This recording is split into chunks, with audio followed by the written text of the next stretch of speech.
विकासाला मतदान झालं आहे. माननीय मुख्यमंत्री देवेंद्र फडणवीस यांनी जो ग्रामीण भागाकरता केंद्र सरकार राज्य सरकारच्या योजनेमधून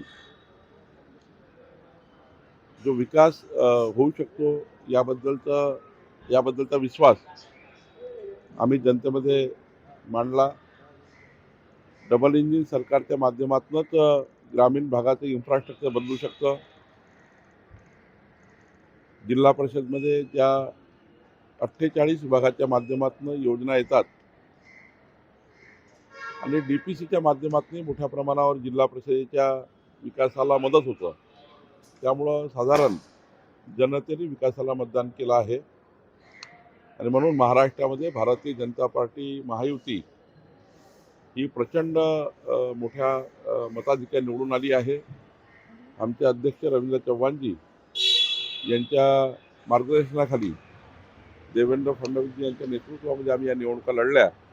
मला वाटतं एक चांगलं यश आम्हाला मिळालं. पवार गट आणि काँग्रेसचं पानिपत झालेलं आहे या निवडणुकीत. खरं तर आम्ही वारंवार सांगतोय की त्यांनी जो मार्ग निवडला आहे प्रचाराचा प्रसाराचा तो योग्य नाही आहे. निगेटिव्हिटीच्या आधारावर मतं मागताय. कधी म्हणतात ते मशीन बंद झाली, कधी म्हणतात व्होट चोरी झाली. त्यामुळं जनतेच्या मनात एक राग आता महाविकास आघाडीबद्दल तयार झाला आहे. डेव्हलपमेंटवर जनता आता शिफ्ट झाली आहे.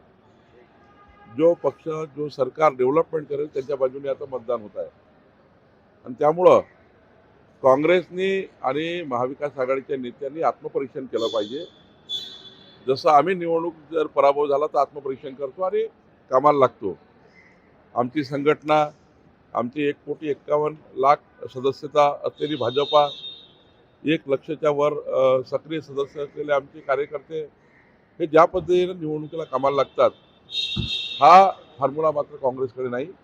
काँग्रेसचा फॉर्म्युला केवळ निगेटिव्ह आणि टीका टिप्पणी करून मत मागण्याचा आहे. त्यामुळे त्यांची पिछेहाट होत आहे. आपण आत्मपरीक्षण करायला सांगतो. आज काँग्रेसची बैठक आहे की महाविकास आघाडीसोबत आता भविष्यात राहायचं की नाही राहायचं याचा आत्मचिंतन ते करणार. त्यांना अनेक मुद्द्यावर आत्मपरीक्षण करावं लागणार आहे. शेवटी पराभूत झाल्यानंतर आत्मपरीक्षण करावं लागतं, त्यातनं काही शिकावं लागतं आणि मग पुढे जावं लागतं. काँग्रेस पार्टीत मात्र नेमकं यातनं दूर गेलेली आहे. काँग्रेस पार्टी ही वेगवेगळ्या विषयामध्ये प्रचाराच्या माध्यमातून जो प्रचार लोकांना आवडत नाही, जे मुद्दे लोकांना आवडत नाही, ज्या मुद्द्यावर लोक मत देत नाही असे मुद्दे घेऊन काँग्रेस काम करत आहे. त्यामुळं कुठल्या विषयावर काँग्रेसने आपला अजेंडा सेट केला पाहिजे यावर त्यांचा मला वाटतं चर्चा झाली तर बरं होईल. काल मुख्यमंत्री देवेंद्र फडणवीस दिल्लीत जाऊन आले. उद्या सुनेत्रा पवार दिल्लीत जाऊन मोदी आणि शहा यांची भेट घेणार आहे. राष्ट्रवादी विलिनीकरणाची तर चर्चा होत नाही ना? नाही, मला असं वाटतं की माननीय देवेंद्र फडणवीसजी आता येणारा जो महाराष्ट्राचा अर्थसंकल्प आहे, केंद्रातून जो मोठ्या प्रमाणावर राज्याला मदत मिळाली आहे, त्यामुळं मला वाटतं की प्रत्येक वेळी काही जे माननीय मुख्यमंत्री दिल्लीला जातात ते काही राजकीय चर्चा नसतं, काही विकासात्मकही चर्चेला जावं लागतं.